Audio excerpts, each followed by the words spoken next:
Bonjour à toutes et à tous. Nous accueillons Daniel Cohen de Lara, de la FAT. Certains d'entre vous ont déjà le plaisir de le connaître, à ceux que j'ai entendus.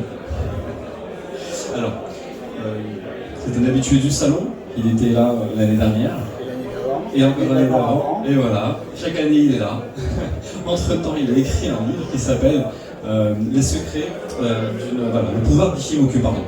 Et donc, il est ici aujourd'hui pour vous en parler, pour vous en donner un avant-goût, un aperçu.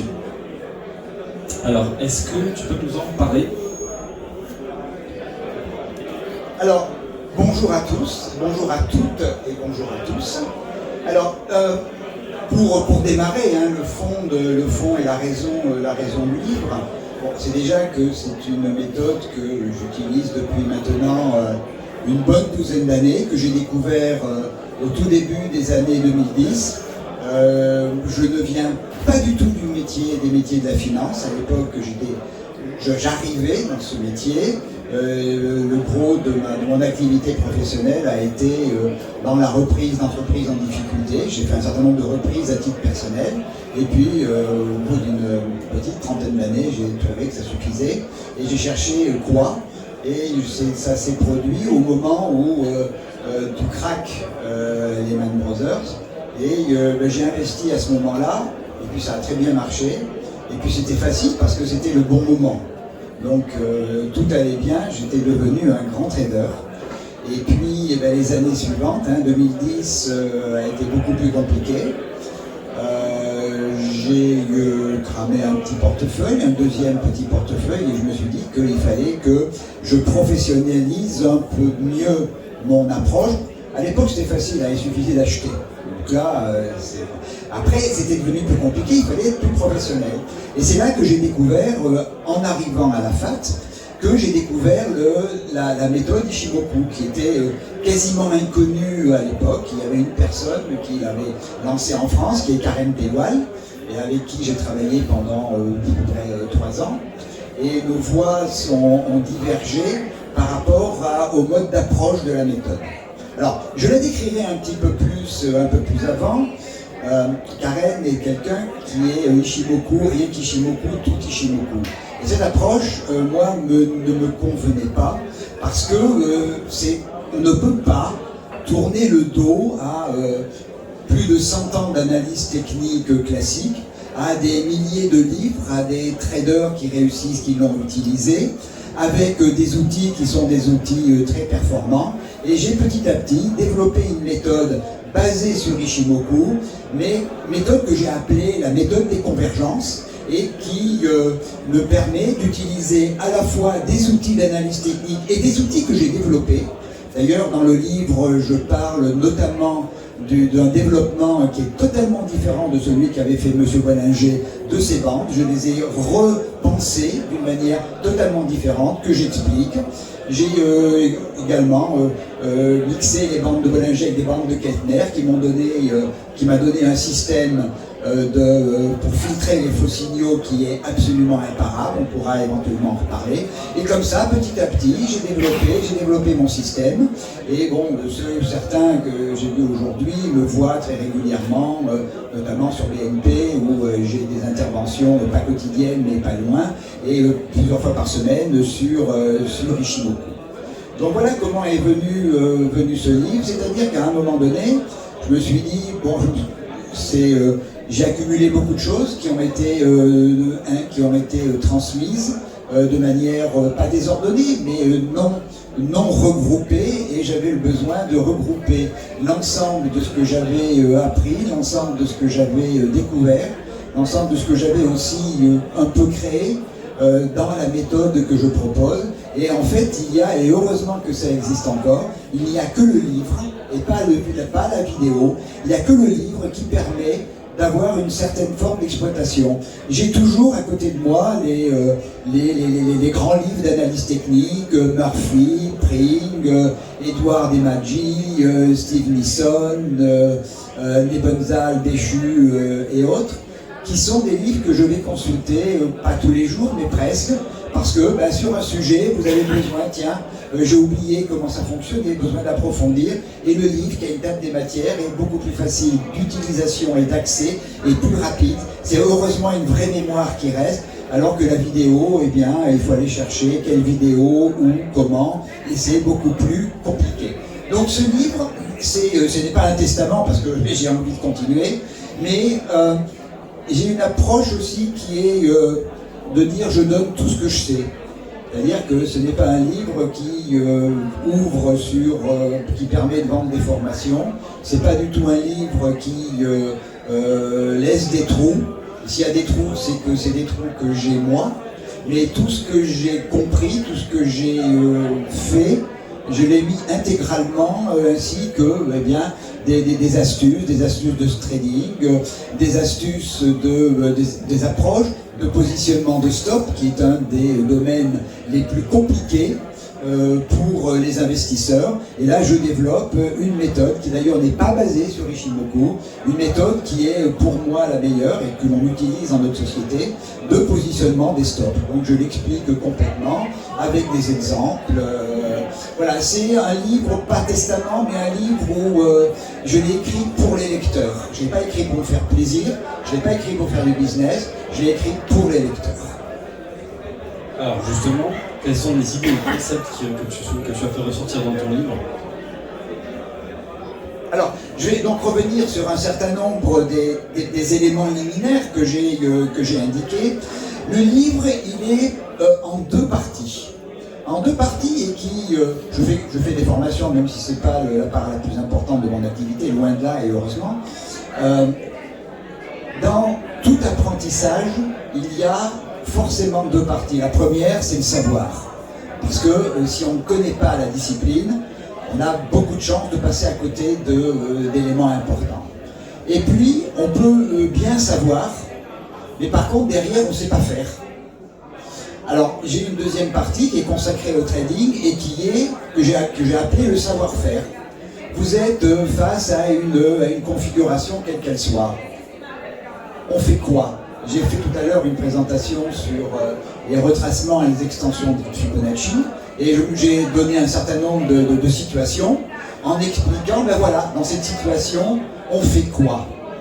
Et c'est ce que j'explique dans la deuxième partie. Il y a un nombre relativement important, je ne sais pas combien il y a une quinzaine, une vingtaine de trades expliqués, certains que j'ai fait, certains de beaux trades, certains que j'ai ratés, ça existe aussi, heureusement, bien sûr. Et cette deuxième partie, c'est véritablement un chemin que je fais avec le lecteur, c'est-à-dire que je pars du début de la situation, le moment où, eh bien, il y a un signal d'achat. Pourquoi il y a un signal d'achat? Bon, il y a un signal. Alors, à quel niveau de prix on achète? Pourquoi? Dans quelle situation Ishimoku? Où je positionne le niveau de stop initial? Je l'indique, je le calcule. Je montre les éléments du calcul du niveau de stop, et puis l'objectif, eh bien, j'explique quel est l'objectif. Et donc, je suis le trade avec le lecteur et l'avancée des trades. Ensuite, un des problèmes qui se pose souvent à l'investisseur, c'est certains me disent « Ah ben je suis sorti trop tôt ». On a un objectif, qu'est-ce que l'on fait quand on arrive près de l'objectif? Et donc là, je donne un certain nombre de pistes, un nombre faible, parce que j'ai une approche qui est très claire sur le sujet. Donc, qu'est-ce qui se passe quand j'arrive près de l'objectif? Parce que l'objectif, c'est celui que je me suis fixé, donc je peux sortir partiellement, je peux ne pas sortir du tout, et donc ces trois possibilités, en fonction de la situation, eh bien, j'explique qu'est-ce qu'on peut faire. Eh bien, on sort partiellement, oui, mais alors qu'est-ce qu'on fait du stop? J'explique le stop, j'explique le nouvel objectif, et donc il y a plusieurs parcours de trade du début jusqu'à la fin. Et puis j'ai aussi une technique que j'aime bien et que je développe, que j'appelle la technique de pyramidage. C'est des techniques de renforcement de position. Alors un renforcement, ça ne se fait pas dans n'importe quel moment, dans n'importe quelle condition, et surtout pas avec n'importe quelle taille de position. Et j'explique pourquoi j'ai un schéma de taille de position dans les situations de pyramidage, parce que, eh bien, au fur et à mesure de l'avancée, la capacité de gain, elle n'est que décroissante. Et puis, ben, sur les dernières positions, généralement, ce sont les stops qui sont touchés. Donc ça, c'est le premier élément qui est vraiment tourné vers le lecteur, c'est que dans cette deuxième partie, je fais le trade avec le lecteur. Ou dit différemment, le lecteur peut suivre le trade de tout le long de l'opération. Alors il y en a un en particulier que j'ai particulièrement aimé, qui m'a été très bénéfique, hein, sur Capgemini en 2021, et je décris l'empilement des positions, comment je les prends, comment je gère les retracements, comment je gère les obstacles Ishimoku. Donc c'est véritablement donner au lecteur non pas le savoir de quelque chose, mais étant confronté à la réalité, quand l'investisseur est seul devant sa plateforme, qu'est-ce qu'il fait? Et donc là, en simulant l'arrivée sur des obstacles, eh bien je décris l'arrivée, je décris ce que l'on peut faire. Et après, il y a une chose dans laquelle je ne peux pas rentrer, c'est la psychologie de l'investisseur, puisque chacun a sa propre façon de penser, a sa propre taille de portefeuille, a ses propres craintes. Donc, à part cette partie dite psychologique, parce que d'autres la traitent déjà largement, donc c'est un chemin que le lecteur fait avec moi. Le deuxième type de message que je veux faire passer, c'est quand j'ai commencé et quand les gens que j'ai pu former et que j'ai eu un contact après ont tous dit c'est curieux Ishimoku, au début on comprend pas trop vos histoires, vos Tenkan, vos Kijun, votre nuage, on comprend pas trop. Et puis avec le temps, eh bien petit à petit les gens, il faut travailler, les gens s'habituent. Et je me suis rendu compte avec les années que Ishimoku était beaucoup plus simple que l'analyse technique classique. Et ce que je propose dans le livre, parce que j'ai voulu qu'il soit destiné à la fois à des gens qui démarrent Ishimoku, à des gens qui ont déjà une habitude d'Ishimoku et qui traitent déjà Ishimoku, c'est de proposer un certain nombre de configurations que l'on retrouve tout le temps. Je dissèque complètement ce qu'est une tendance haussière, le démarrage de la tendance, les obstacles que l'on trouve au fur et à mesure de l'évolution de la tendance, les contacts avec la Kijun, les contacts avec le nuage, et puis vie et mort de la tendance, comment la tendance s'achève. Et on s'aperçoit que les choses se passent très souvent toujours de la même manière. Et qu'en fait, à partir d'un nombre de configurations extrêmement réduites. C'est vrai pour les tendances haussières, mais les tendances baissières, elles se déroulent pratiquement toujours de la même manière. Et je montre à un moment donné le schéma Ishimoku et le schéma analyse technique classique. On ne voit rien en analyse technique classique. En Ishimoku, on voit tout.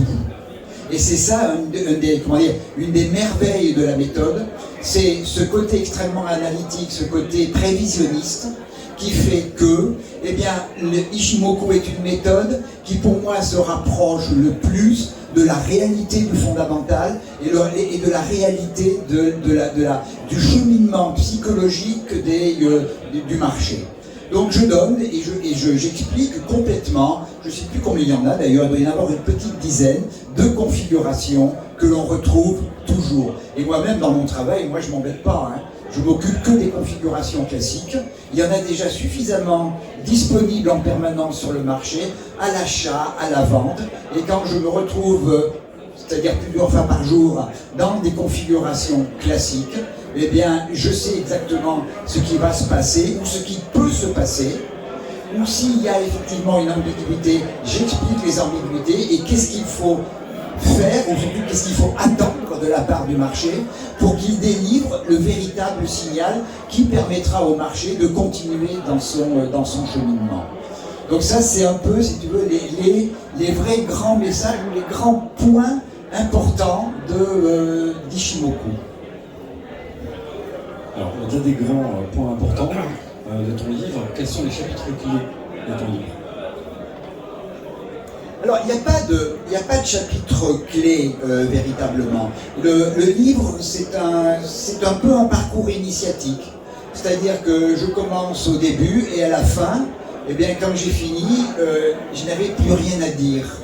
C'est-à-dire que j'avais donné tout ce que je savais. Alors, il y a peut-être d'autres choses, il y a d'autres approches, j'y reviendrai tout à l'heure. Donc la première partie, comme je l'ai expliqué, c'est véritablement Ishimoku, c'est quoi? Ça marche comment? Je ne décris pas, j'explique.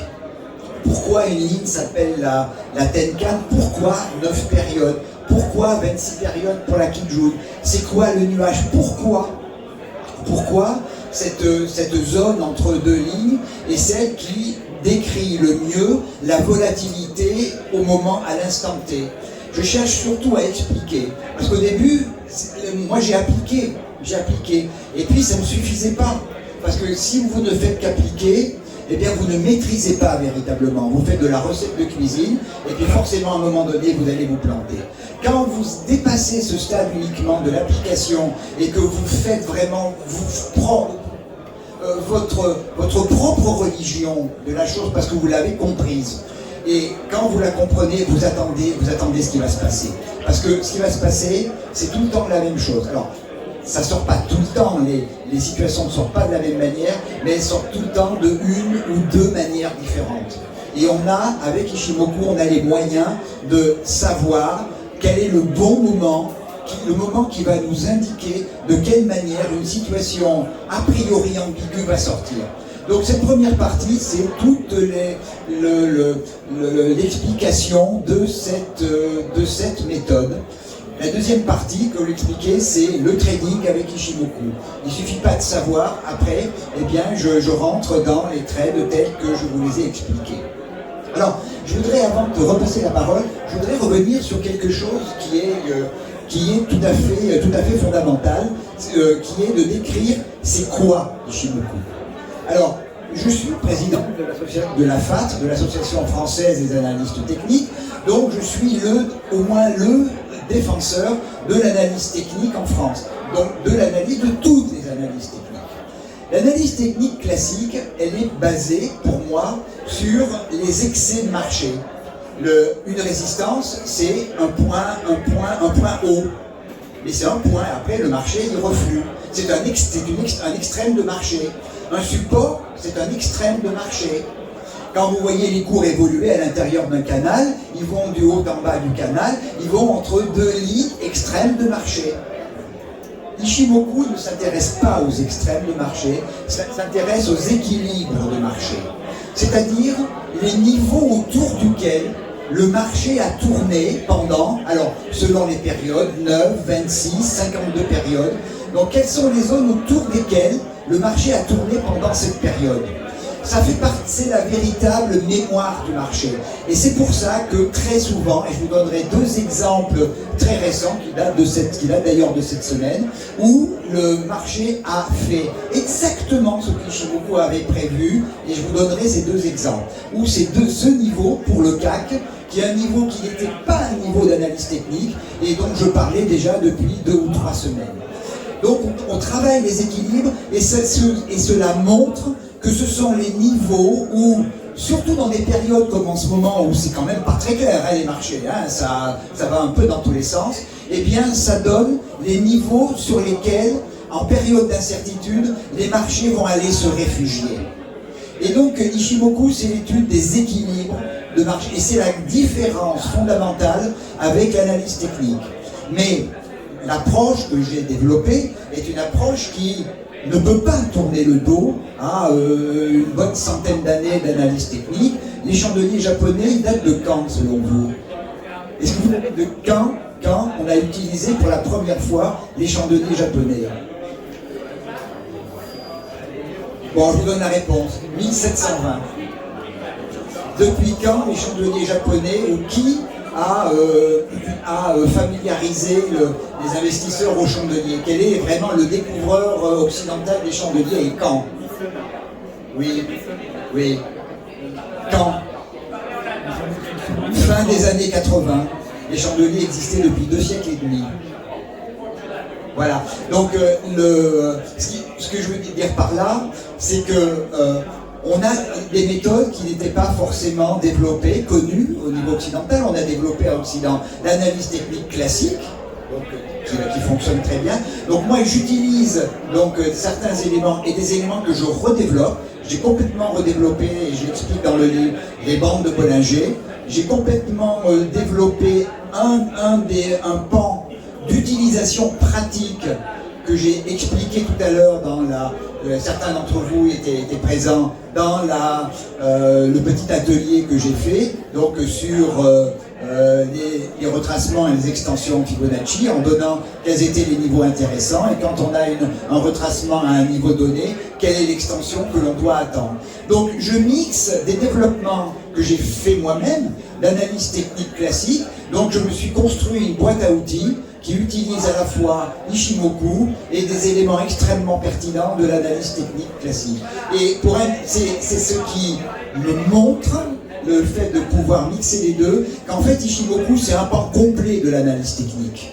C'est un monde de l'analyse technique. C'est comme l'analyse technique classique, c'est un mode de traitement du signal, de filtration des données, l'un comme l'autre. L'un extrême de marché, l'autre équilibre de marché. Et le fait de mixer les deux a eu plusieurs conséquences. La première, c'est de m'asservir, ne plus avoir pratiquement d'être sous la coupe de faux signaux. Entre le filtrage des faux signaux Ishimoku et le filtrage des faux signaux Bollinger-Keltner, il ne reste plus beaucoup de possibilités et quand un faux signal apparaît, je le sais, ça n'a rien d'extraordinaire. Il suffit de lire, de regarder, et puis d'expérimenter, de backtester, et force est constater que ça marche. Et puis, dans ce phénomène de mixage, je n'utilise absolument pas Ishimoku pour le positionnement des stops. J'ai abandonné la partie Ishimoku là-dessus et j'ai développé une approche que j'explique dans le livre, comme je l'ai dit, en expliquant où je place mes stops, pourquoi je les mets à ce niveau-là et comment j'utilise la volatilité pour ne plus avoir, comme j'ai eu et que comme tout le monde a eu, à un moment donné, oh zut, je me suis fait sortir pour 2 pipes ou pour 3 pipes. Alors, il y a beaucoup d'ouvrages qui sont consacrés à Ishimoku. Qu'est-ce qui distingue le tien du fait que tu es dans ça? Allô? Je disais en dehors du fait que tu as vraiment mis ton âme dans ton ouvrage, et ça on le ressent tous, je pense. Alors, Ishimoku c'est véritablement une méthode. Alors, il y a un truc qui me fait hurler, c'est quand les gens me parlent de Ishimoku indicateur. Là, je saute au plafond. Ce n'est pas un indicateur, c'est d'abord une méthode, et c'est un pan entier d'analyse technique. C'est beaucoup plus fort que ça. Sur Ishimoku, il y a encore aujourd'hui pas énormément de développement de professionnels. La méthode, elle est partie du travail d'une vie d'un journaliste financier japonais qui, entre les années 30 et la publication de l'ensemble de ses travaux en 1968, a consacré pratiquement toute sa vie à son développement, avec une approche et une psychologie qui est tout sauf occidentale. On est dans un univers qui est parfois un peu ésotérique, un peu philosophique. C'est son développement avec une culture, et de la méthode ressort également une structure qui est une structure très orientale. Il n'y a pas aujourd'hui beaucoup à part au Japon, il n'y a pas beaucoup de professionnels qui se sont développés sur le sujet parce que, il n'y avait pas de mode d'apprentissage, parce qu'il n'y avait pas de livre. Le premier écrit en français, c'était celui de Karen Pellois, le premier, c'était que j'avais préfacé d'ailleurs, qui était en 2013, ça fait 10 ans déjà, c'était le premier qui sortait en français. Il y a eu les livres de l'excellent Khalid El-Bouzidi, qui sont très puissants, mais il faut vraiment le comprendre. Il a un esprit, un cerveau qui est extrêmement performant, extrêmement puissant. Donc pour moi ce sont des livres, et je m'en suis ouvert à lui, c'est quelqu'un que j'apprécie énormément.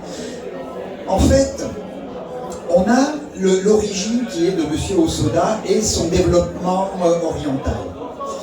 Moi, je suis parti dans mes pérégrinations, un peu tout seul, sur la méthode, en partant de ce grand principe de base qui était la notion d'équilibre du marché. Après, d'autres sont restés dans une configuration extrêmement orthodoxe, Karen Pewa, elle est restée dans une configuration Ishimoku, rien qu'Ishimoku, tout Ishimoku. Ça lui convient très bien, elle est parfaitement à l'aise en fonctionnant de cette manière, sa méthode lui convient, elle est parfaite. Khalid, à lui, est rentré un peu plus dans l'esprit de Goichi Hosoda, et ça donne quelque chose qui pour moi est un peu plus ardu. Moi, j'ai déroulé en fait un processus qui partait de la connaissance de l'analyse technique, puisque professionnellement, je suis associé à un des plus grands analystes techniques français. Donc forcément, pour développer mon analyse technique classique, je suis aux premières loges, j'ai les cours gratuits quand je veux, comme je veux, et j'en utilise depuis de longues années. Et j'ai développé avec Ishimoku donc cet aspect qui est ma méthode, parce que mon esprit, mon cerveau a fonctionné de cette manière-là. J'ai trouvé cela logique, ce mode de convergence, je l'ai trouvé extrêmement logique. Et la réalité de l'investissement m'a plutôt donné raison jusqu'à maintenant. Donc je continue à le développer. Après, depuis l'écriture du livre qui est récente, j'ai développé pas mal de choses sur justement l'utilisation des bougies japonaises, des figures de retournement. J'en parle un petit peu, mais j'ai beaucoup plus développé. Donc il y a en permanence, en utilisant l'ensemble de ces outils, eh bien, la possibilité de mettre en place un système d'investissement ou de trading qui pour moi est le plus performant. Alors, je vais avoir une dernière question. Tu as écrit ce livre dans le but qu'il vient en aide à chacun d'entre nous. Comment est-ce que tu espères que ce livre va impacter la vie des traders professionnels comme les traders amateurs? Comme je l'ai dit tout à l'heure, en fait, j'ai pas écrit ce livre pour me faire plaisir. J'ai écrit ce livre parce que ça a été la réunion, comme je l'ai indiqué, de tout ce que j'ai pu développer, de tout ce que j'ai pu déjà transmettre. Parce que c'est vraiment un livre, pour moi le maître mot c'est transmettre. Donc ce que j'ai transmis déjà dans les formations, de ce que j'ai transmis à travers, certains que j'ai indiqué me connaissent, sur la BNP où j'ai vraiment une vitrine extrêmement ouverte et où je présente en permanence tout ce que je découvre, tout ce qui est nouveau. Donc ce livre c'était véritablement le fait, de réunir tout ce que j'avais fait en un seul endroit, en un seul point. C'était de m'intéresser avant tout au lecteur. Je l'ai fait pour le lecteur.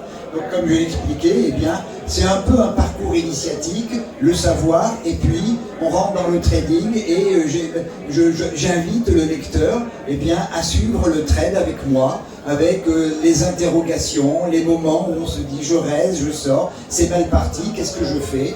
Et ben, je transmets tout ce que j'ai, tout ce qui m'est passé dans la tête, toutes les incertitudes, toutes les décisions que j'ai pu prendre. Donc c'est vraiment le point, c'est pour que le lecteur puisse non seulement apprendre la méthode, mais puisse surtout s'en servir. Très bien Daniel, je te remercie. Est-ce que vous avez des questions dans l'assemblée?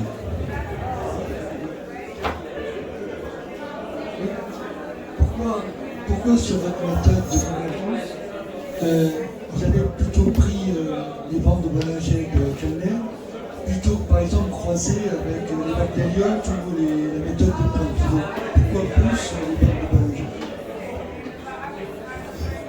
Alors déjà par rapport aux vagues d'Elliott, petite anecdote, je sais pas, on s'est déjà rencontré, je ne sais pas si je vous l'ai raconté, mais je l'ai raconté à une autre personne. J'ai organisé à la FAT, il y a, je ne sais plus, 3 ans, 4 ans, j'ai organisé 2 soirées sur les vagues d'Elliott en invitant quelqu'un qui est vraiment un spécialiste, Eric Camberlin, et qui a expliqué, tout allait bien. Et la deuxième session, là on a vraiment fait des vagues d'Elliott, et j'ai assisté à une véritable foire d'empoigne entre les Elliotistes. Ils n'étaient absolument pas d'accord entre eux. Et ça, si déjà les spécialistes ne sont pas d'accord entre eux, c'est déjà, ça veut dire que c'est une méthode qui peut être controversée. Tout le monde n'a pas la même lecture des vagues d'Elliott. C'est ce que j'ai aussi avec le temps découvert. Donc les vagues d'Elliott, alors que j'ai un associé qui lui est véritablement maîtrise très bien les vagues d'Elliott. Un des éléments importants dans le trading, c'est quand même la volatilité. S'il n'y a pas de volatilité, il n'y a rien à faire. Là, il faut de la volatilité, mais il faut savoir la comprendre, la contrôler, la maîtriser. Et le développement que j'ai refait complètement sur les vagues d'Elliott, ça m'obsède, pas sur les bandes de Bollinger, et que j'explique complètement dans le livre, en 4 phases, eh bien, ça me permet de comprendre, d'expliquer, et surtout de contrôler l'évolution de l'impulsion. Donc avoir un système, une méthodologie de trading qui ne laisse pas une place importante à l'utilisation de la volatilité, tout comme le stop. Mon stop, il est dans sa détermination. Il y a le niveau technique naturel et il y a aussi la prise en compte de la volatilité. Donc l'utilisation, et Ishimoku a aussi un pan en volatilité, mais qui est insuffisant à certains moments. Donc le fait d'utiliser la volatilité dans le système de trading est quelque chose qui me paraît, on ne peut pas faire autrement. Et puis les retracements à extension de Fibonacci, quand on arrive en consolidation, eh bien, si on n'utilise pas les retracements de Fibonacci, on la contrôle comment, la consolidation? Et puis l'utilisation des figures techniques de retournement, de continuation. Si on ne maîtrise pas en permanence le fait de savoir quel est le camp entre acheteur et vendeur, le camp qui a la main, eh ben, comment est-ce qu'on peut continuer à suivre ou comment est-ce qu'on peut rentrer dans le marché si on ne sait pas si le marché il est acheteur ou vendeur ou s'il est en train de se retourner et comment il va se retourner. Alors je l'explique un petit peu, j'explique quand même des éléments, tout ce qui est des structures de distribution, d'accumulation, tout ça je les reprends parce que je les utilise. Mais avec la lecture à travers les bougies, c'est quelque chose qui est indispensable. Savoir quel est les deux camps, celui qui a la main, c'est quand même le moindre des éléments. Quand je suis en consolidation, sur quel niveau? Alors c'est ce que j'expliquais tout à l'heure dans l'atelier. Moi, j'ai expliqué très clairement ce que je faisais. J'ai une position, on consolide. Si on va au-delà du 38,2, moi je m'en vais. Voilà, c'est clair, net, précis. Je ne prends pas les risques. Si on va au-delà de 38,2, c'est que eh bien, la tendance, elle a quand même pris un coup. Elle a perdu de son intensité. Donc ça ne m'intéresse plus. Donc comme je ne veux pas de stress, eh bien je sors. Alors ça repartira peut-être. Et puis je reprendrai une position, c'est pas bien grave. Voilà, les outils, ils sont venus d'eux-mêmes. Parce que en fait, c'était les éléments pour lesquels Ishimoku ne donnait pas la bonne réponse. Ishimoku, la gestion de la volatilité, elle est excellente quand on est en tendance neutre, c'est-à-dire quand on est dans le nuage. Mais dès qu'on est sorti du nuage, vers le haut ou vers le bas, la volatilité, elle est très mal renseignée. Et Bollinger plus qu'Eltner donne à la fois un contrôle, une maîtrise et surtout une détection des faux signaux. Quand on a à la fois la lagging span, le travail de la lagging span et le travail Keltner-Bollinger, ben, il n'y a pas beaucoup de place aux faux signaux. Et je vois de temps en temps des gens qui rentrent en position, je sais que ça va se monter. Alors je voulais vous donner des exemples très récents de la chose. Sur le CAC, si vous le suivez, on est entre une zone de support entre 7080 et 7140 et une zone de résistance entre 7433 et 7000, je ne me rappelle plus, 480 ou 7500. Et puis depuis, je sais pas, une quinzaine de jours, je parle dans les émissions que je fais d'un niveau qui est à 7188. 7188, personne n'en parle de ce niveau. Alors c'est en Ishimoku un niveau qui est important en hebdomadaire, ce qu'on appelle un plat de Kijun. C'est un niveau de référence du marché. C'est un peu une ligne de partage des eaux à un moment donné entre le fait de pouvoir acheter ou de pouvoir vendre. Et vous mettrez sur vos plateformes d'abord sur ces 15 derniers jours et puis au mois de juillet, et vous allez voir à quel point ce niveau a été travaillé. Récemment, on est venu, alors c'était à la fin de la semaine dernière ou cette semaine, on est venu avec une mèche très forte, taper exactement 7188, Et j'ai vu que les acheteurs étaient présents. Ils n'ont pas défendu le 7080 qui était le haut de la zone de support. Ils ont défendu un niveau qui est un niveau de référence du marché. Non pas un niveau créé par les extrêmes de l'analyse technique, mais par les niveaux d'équilibre, les niveaux de référence équilibre du marché. Et vous verrez sur ces derniers jours, le niveau de 7188 a été touché à plusieurs reprises, et les acheteurs, jusqu'à hier, jusqu'à aujourd'hui, ont été présents. Et aujourd'hui, alors j'ai regardé très rapidement, bon, on est rentré dans la zone, je ne sais pas si on en est sorti, on est rentré dans la zone de support, on a cassé ce niveau, c'est mauvais signe. Et le deuxième exemple, ça concerne Microsoft. C'était au début de la semaine, dans une des émissions, j'ai expliqué qu'on arrivait à un niveau probablement, je me montrer que le niveau il passerait pas. J'ai expliqué pourquoi.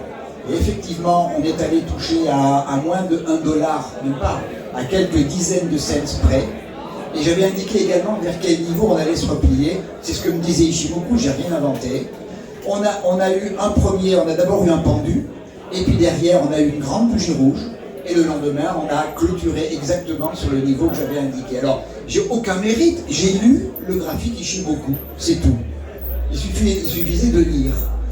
Alors, c'est une situation que j'explique dans le livre parce que ça fait partie des situations que l'on retrouve extrêmement fréquemment. Et ce qui s'est passé avec Microsoft je ne me rappelle plus si c'était, parce que je fatigue un peu, à la fin de la semaine dernière ou lundi, mais ce qui s'est passé avec Microsoft est quelque chose qui est extrêmement, extrêmement classique.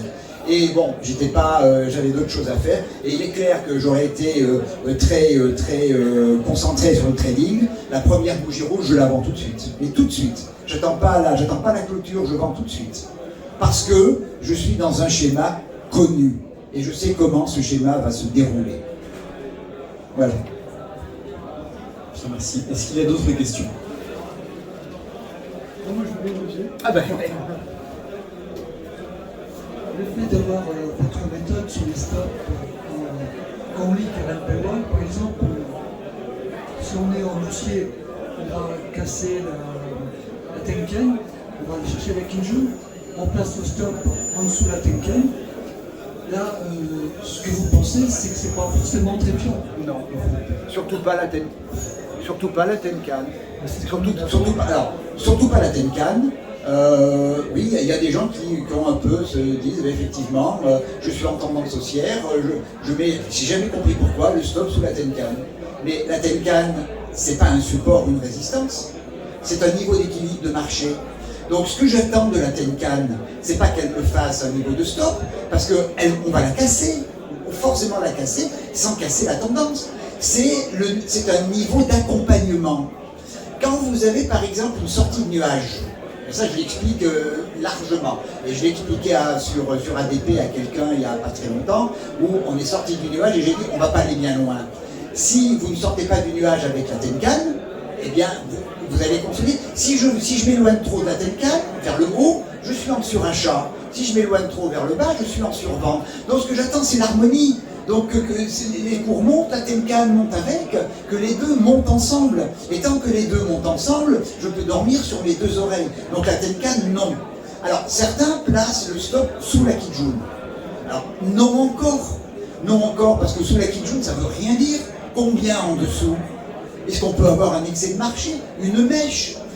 La Kijun ne donne pas de notion de volatilité. Donc moi, ma méthode de placement, je n'utilise ni la Tenkan ni la Kijun, j'utilise une autre méthode que j'explique et sur laquelle je fais aussi référence à la volatilité. Quand je suis dans une période où il y a peu de volatilité, ou je suis dans une période où ça bouge en permanence, eh bien, je vais avoir un stop qui ne sera pas du tout au même niveau. Si j'ai beaucoup de volatilité, alors j'entends certains disant, moi je me mets le DAX à 30 points, à 30 pips, ou autre.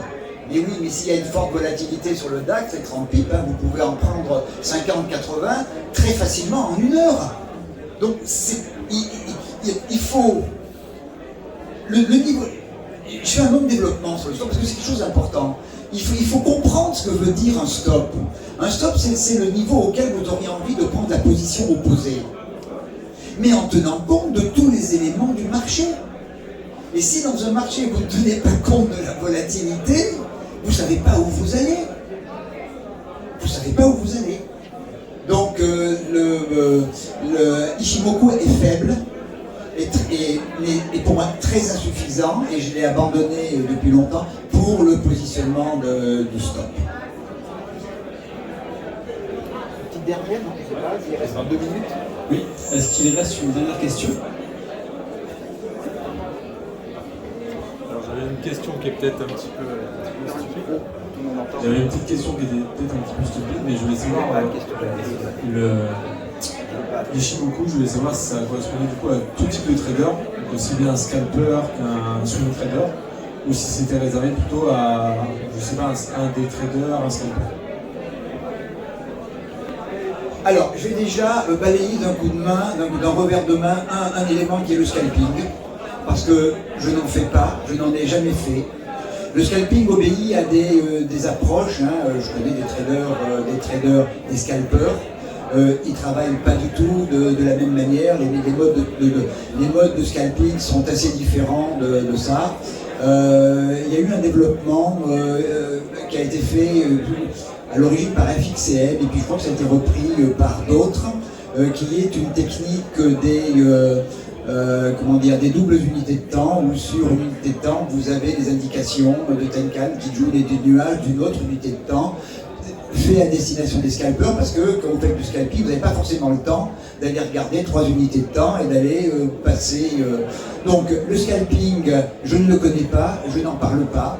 Alors pour le reste, le Ishimoku, c'est une méthode de filtrage, de traitement de l'information, avec ses particularités. Donc la méthode fonctionne sur toutes les unités de temps et sur tous les produits. Alors après, il y a, heureusement, il y a l'expérience du trader ou de l'investisseur qui sait que certains actifs vont avoir des comportements tout à fait particuliers. Le gold a un comportement que j'aime bien en Ishimoku, parce que il respecte bien les niveaux d'équilibre de marché. On va bien chercher les niveaux d'équilibre du marché. Des actifs comme le CAC sont un peu plus difficiles, donc c'est plus difficile à trader. Les utilisateurs d'Ishimoku, s'ils tradent indice, ils vont aimer trader le DAX. D'abord parce que le DAX, il présente beaucoup plus de volatilité sur le CAC, il est beaucoup moins incertain, et il respecte, parce que je fais quand même des recommandations, hein, ça m'arrive fréquemment, des recommandations intraday sur le DAX. Et j'utilise un graphique Ishimoku en 30 minutes. Et il marche très bien. Parce que le rythme de l'actif est un rythme qui est régulier. Donc les points d'équilibre sont faciles à trouver. Quand vous avez un actif qui lui-même est erratique, les points d'équilibre, ils sont plus fluctuants. Et le DAX, c'est un bon outil de trading. Karen Payal, à l'origine, elle tradait le DAX, hein, ce qui convenait très bien. Marche bien aussi sur le Forex. Sur le Forex, ça marche bien. Sur l'euro-dollar, ça marche bien. Ça marche très bien sur le T-Note. Alors quand je dis que ça marche très bien, ça veut dire que c'est que vous avez des actifs propres. Voilà. Quand vous avez un actif propre, comme dans ce que j'expliquais tout à l'heure, quand vous avez une tendance qui est propre, qui consolide à 38,2, quand on consolide à 38,2, on est dans l'harmonie. Et ce qu'il faut aller rechercher, en fait, quelle que soit la méthode que vous utilisez, c'est des actifs qui fonctionnent avec un rythme de marché. Le fait de consolider sur un 38,2 et de repartir, c'est hyper sain. Hyper sain. Quand vous commencez à aller sur le 50, quand vous commencez à sortir du nuage, à revenir, sortir, revenir, ça veut dire que le marché ne sait pas. C'est pas Ishimoku qui n'est pas capable de donner l'information. C'est que les grosses mains, elles ne savent pas elles-mêmes. Donc, le système, il marche sur toutes les unités de temps, sur tous les actifs. Il y a une chose qui, et chaque fois que ça se produit, c'est un peu une cata, c'est lorsque vous avez un point aberrant. Tout d'un coup, vous avez eu un gros écart sur le marché et vous avez une énorme mèche haute ou une énorme mèche basse. Ça, c'est la cata. Parce que dans le calcul de Tenkan qui joue les hautes, elle va prendre le point le plus haut et le point le plus bas. Et elle va prendre, la méthode va prendre le point aberrant. Donc vous avez déconstruit la méthode tant que eh bien, le point aberrant n'est pas sorti temporellement du schéma Ishimoku. C'est le principal écueil, si vous voulez, c'est le point aberrant. Il n'y a pas très longtemps, il y a eu un trader qui s'est gouré dans une grosse structure, dans sa taille de position. Et puis donc il a emmené tout le carnet d'ordre et on a créé un point aberrant. Alors là, il a dit, bon, je ne comprends pas qu'on n'ait pas coupé ses positions avant parce que c'était un peu grave. Et là, ça met le système en l'air. Daniel, Voilà. merci pour ton intervention. Merci pour votre présence, merci à pour tous. votre intérêt. J'ai vu que j'avais une salle qui était vraiment intéressée, donc je vous en remercie. Merci beaucoup. Merci.